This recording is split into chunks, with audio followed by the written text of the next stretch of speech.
Do you feel stuck, depressed, lost, or disconnected in your relationship? Whose fault is it? Is it your fault? Is it your partner's? Or is it actually the way in which you interact and are attached to each other? I recently had quite a difficult experience, which I wanted to share with you guys, where I liked a girl and she seemed to like me back.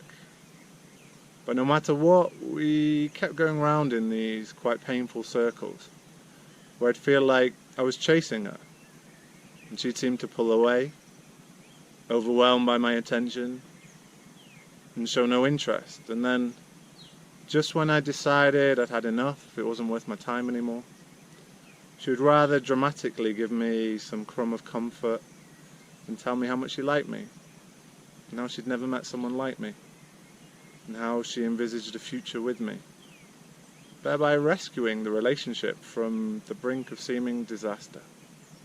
However, anyone familiar with this type of relationship know that the same patterns came up again and again, and I felt stuck in this exhausting cycle of push and pull until eventually I felt like it just wasn't going to work, and I started to feel a bit crazy, to be honest. So I took a step back and tried to figure out what was going on. And this is what I found. Attachment theory was originally developed by the English psychologist John Bowlby in the 1950s and 60s.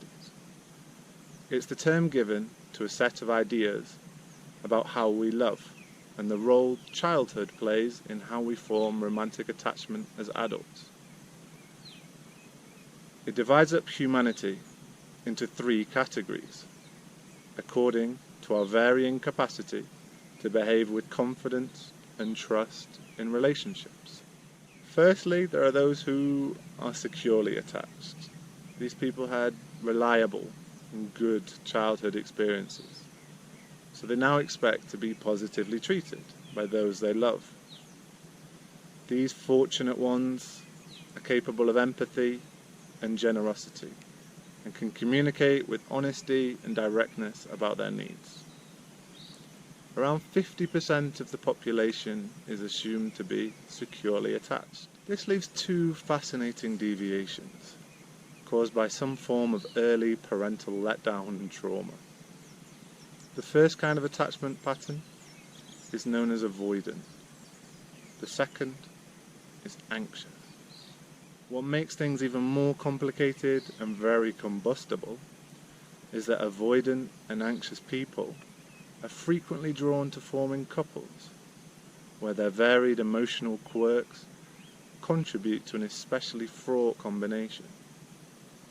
And this combination is one of the most common forms of dysfunctional relationships. And this relationship tends to play out in this way. Step 1, the anxious partner moves towards the avoidant. The anxious type needs and craves a lot of intimacy, and when they don't get it, their attachment system activates. In very simple terms, that basically means that they need to get closer to their partner, both physically and emotionally. Step 2, the avoidant then moves away. The problem is that the avoidant partner reacts in the opposite way. Avoidants get too easily overloaded with too much intimacy and need to regain their space and autonomy by moving away. When the partner gets too close or stays close for too long, avoidants start to pull away. In step 3, an argument ensues. When the avoidant partner moves away, the anxious partner tends to start an argument to get the attention that they are lacking. Arguments are often a front that don't address the real issue here. It's the lack of intimacy. Indeed, anxious types are often afraid of asking for intimacy because they're concerned their partner doesn't feel the same way. Often they do feel the same way, but they just express their love in very different and sometimes incompatible ways. On the other hand, the avoidant doesn't address the issues because, well, the avoidant doesn't want to solve the issue. Solving the issue would be easy. It would mean giving up the physical and emotional buffer that they need. Indeed, sometimes the avoidant enjoys the fights. Not that they like the fights themselves, but rather the space that it brings. An anxiously attached person in a relationship will have the characteristic feeling of not being properly appreciated and loved. They tell themselves, like so much more closeness, tenderness, touch and sex, and are convinced that such a union could be possible. The person they are with, however, seems to them humiliatingly and hurtfully detached. They never seem to want them with as much intensity as they offer. They are hugely saddened by their coldness and distance, and gradually fall into moods of self-loathing and rejection, feeling underappreciated and misunderstood. And they can become vengeful and resentful. For a long time they might keep quiet about their frustrations, until eventually desperation erupts. Even if it's a very inappropriate moment, they won't be able to not insist on addressing the issues right now. Their anxiety gets the better of them. Predictably, these sorts of fights go very wrong. The anxious lover loses their calm, they exaggerate and drive their points home with such viciousness that they leave their partner convinced that they are mad and vindictive. Tragically, this avoidant party triggers every insecurity known to their anxious lover. Under pressure to be warmer and more connected, the avoidant partner instinctively withdraws and feels overwhelmed and hounded. They go cold and disconnect from the situation, only further ramping up the partner's anxiety. Underneath their silence, the avoidant one resents feeling controlled. They have the impression of being got at, unfairly persecuted and disturbed by the other's neediness. They might quietly fantasize about going off to have sex with someone else completely, preferably a total stranger, or of just going into the other room and reading a book to disconnect completely from their partner. At the start, the anxious partner loves the avoidant one with great intensity, but in time also growing frustration. The dissatisfaction grows ever more intense until eventually, one day fed up with so much seeming rejection, the anxious partner overcomes their fears, decides they need something better, and tells their lover they're off, they're leaving. At which point, the avoidant party undergoes a complete change. Their greatest fear of being engulfed in love disappears and reveals something that is normally utterly submerged in their character, a fear of being abandoned. Wholly liberated from the threat of being engulfed, the anxious one may have now packed their bags.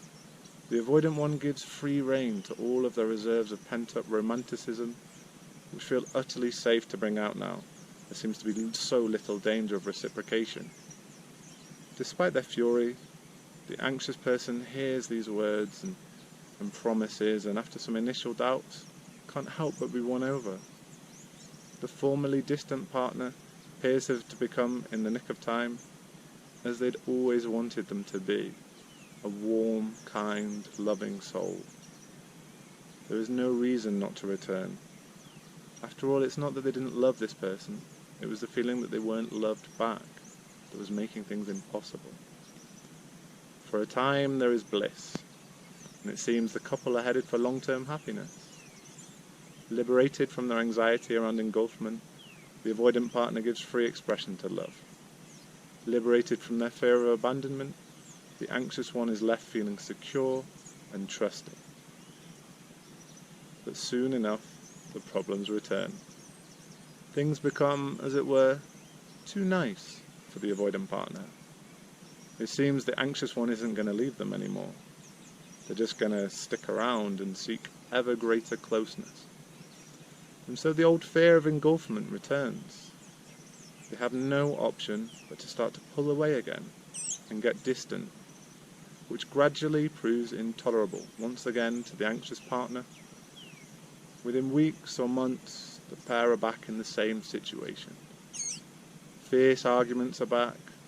The words needy and cold are once more in circulation. It's time for another crisis and another threat of departure. It may go on like this for years, or a lifetime. From the outside it's almost funny. From the inside it's hellish.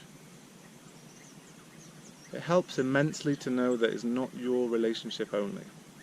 It's a type, and there are quite literally millions of them unfolding on the planet at any point. Even better, the causes of the distress, which feel so personal and so insulting, are in fact general phenomena, well studied and mapped by researchers in lab coats.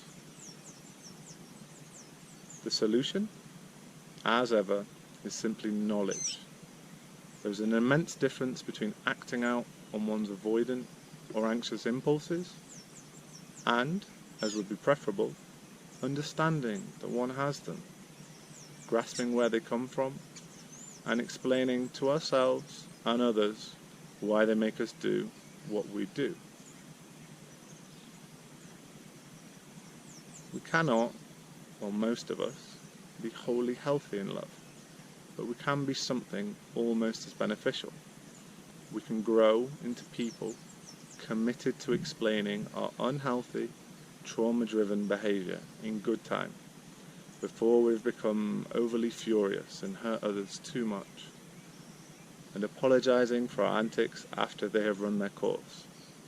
There are few things more romantic, in the true sense, than a couple who have learnt to tell one another, with wit and composure, that they have been triggered in an avoidant or an anxious direction, but are doing everything they can to get on top of things, and hope to be normal again in a little while.